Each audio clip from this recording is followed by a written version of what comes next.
오늘 우리에게 주시는 하나님의 말씀은 여호수아 20장 1절에서 9절까지 말씀입니다.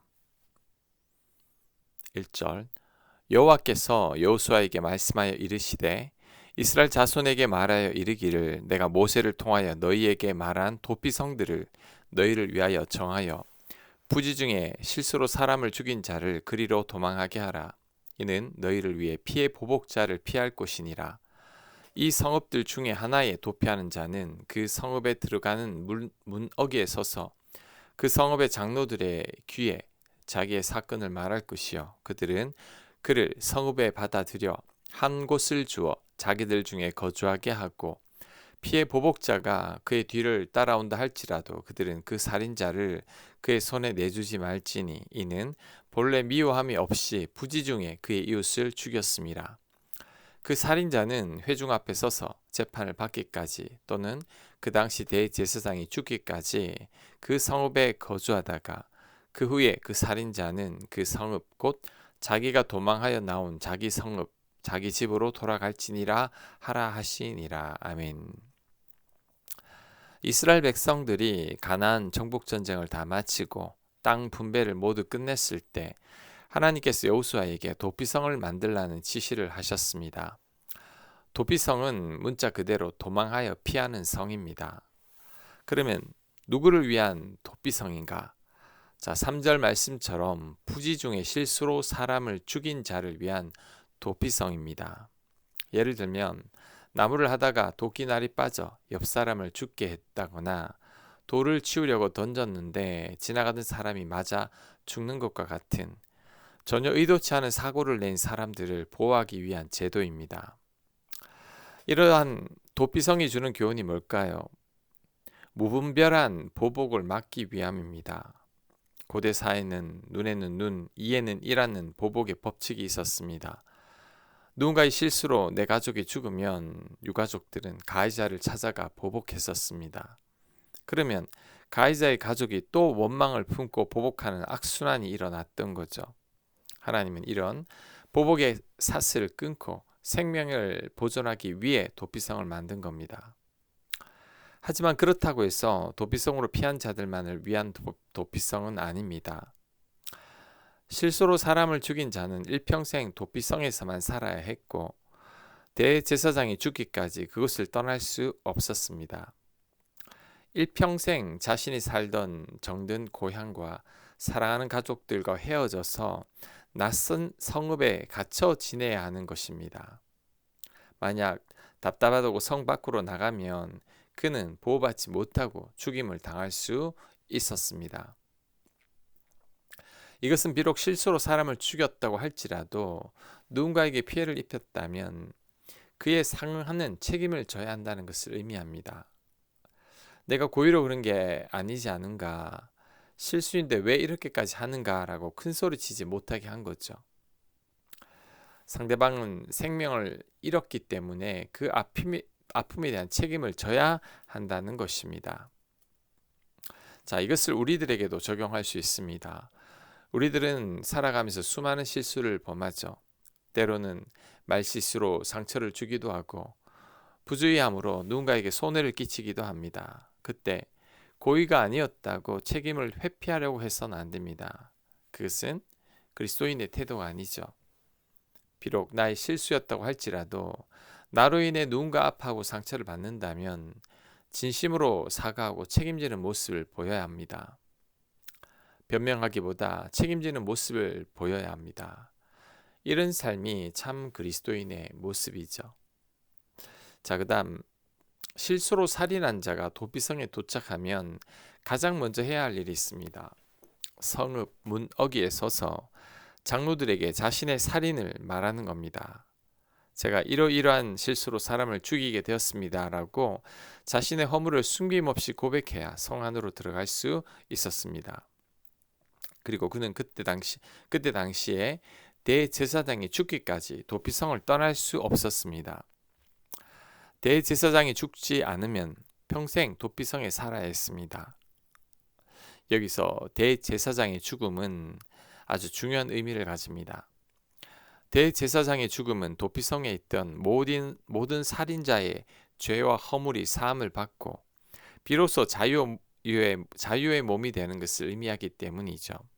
이것은 정확히 예수 그리스도를 상징한다고 할 수 있습니다. 우리의 대제사장이신 예수님께서 십자가에서 죽으심으로 우리의 모든 죄와 허물이 사해지고 우리가 죄에서 자유를 얻게 된 것을 보여준다고 할 수 있습니다. 구약의 백성들은 대제사장이 죽기를 하염없이 기다려야 했지만 우리는 이미 우리를 위해 죽으시고 부활하신 예수님으로 인해 즉시 용서받는 은혜를 누리게 된 거죠. 자유를 얻게 된 겁니다. 그렇다면 우리가 해야 할 일은 뭘까요? 도피성 문 앞에서 자신의 살인을 알렸던 도망자처럼 우리도 매일매일 하나님 앞에 나아가 우리의 죄를 자백해야 합니다. 그럴 때 우리의 죄를 용서받게 되는 거죠. 요한일서 1장 9절입니다. 만일 우리가 우리 죄를 자백하면 그는 미쁘시고 의로우사 우리 죄를 사하시며 우리를 모든 불의에서 깨끗하게 하실 것이요. 아멘.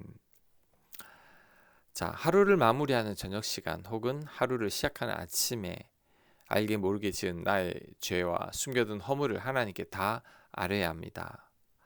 사람에게는 감출 수 있어도 하나님께는 감출 수 없는 죄와 허물을 다 회개하는 거죠. 그럴 때 하나님께서 우리를 모든 불의에서 깨끗하게 하실 겁니다.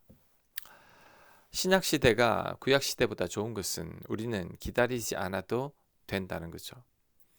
구약에서는 대제사장이 안 죽으면 수십 년을 기다리기도 했습니다. 하지만 우리는 기다릴 필요가 없습니다. 나의 죄를 고백하기만 하면 우리는 바로 용서받을 수 있기 때문이죠. 이미 우리의 대제사장이신 예수님께서 우리의 죄를 사하기 위해 죽으셨기 때문입니다. 그러니 우리들은 날마다 우리의 도피성이신 예수님께 나아가기만 하면 됩니다. 그럴 때 우리의 모든 죄가 깨끗이 용서받게 될 것입니다.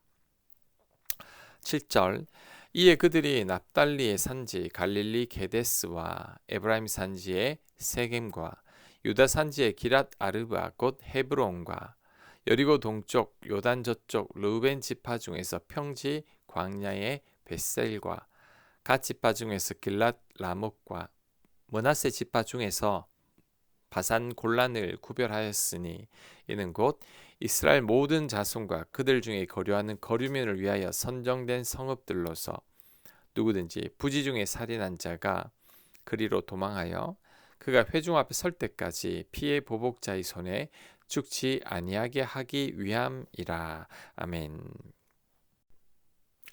하나님께서 도피성을 6군데를 지정해 주셨습니다. 요단강 동편에 셋, 서편에 셋을 두셨죠. 지도를 보면 이 성읍들은 이스라엘 전역 어디서나 접근하기 쉬운 곳에 위치해 있습니다. 북부, 중부, 남부 산지에 골고루 배치되어 있었죠. 그래서 누구나 도망가면 반드시 피할 수 있도록 적정 거리를 둔 겁니다. 또한 도피성은 높은 산지에 세워졌습니다. 멀리서도 잘 보이게 하기 위함이죠. 전승에 따르면 도피성으로 가는 길은 항상 넓게 닦아 놓았고 갈림길마다 도피성이라는 편말을 세워 두었다고 합니다. 도망치는 자가 길을 헤매다 죽지 않도록 배려한 하나님의 세심한 사랑이죠. 그렇다면 오늘날 우리들의 도피성은 어디일까요? 교회일까요? 아닙니다. 우리의 도피성은 바로 예수님이시죠. 그리고 예수님께 나아가는 길은 구약의 도피성보다 훨씬 더 가깝고 쉽습니다. 그 이유는 우리가 기도할 수 있는 자리가 바로 도피성이 될 수 있기 때문이죠.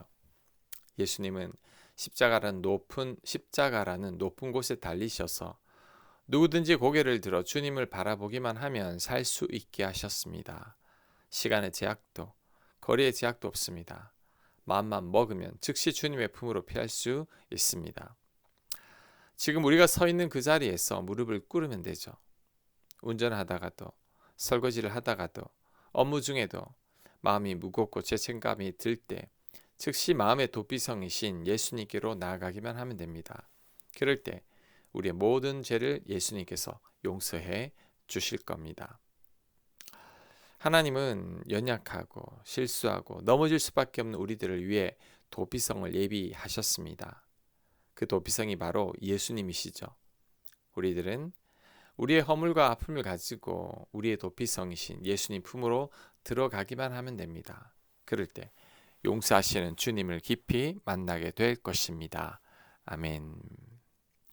하나님, 부족한 우리들을 위해 도피성이신 예수님을 준비해 두심이 얼마나 감사한지 모릅니다. 하나님, 우리가 죄악 가운데 거할 때 우리의 도피성이신 예수님께 나아가서 우리의 모든 죄를 고백하고 용서받는 은혜를 허락하여 주시옵소서. 예수님 이름으로 기도합니다. 아멘.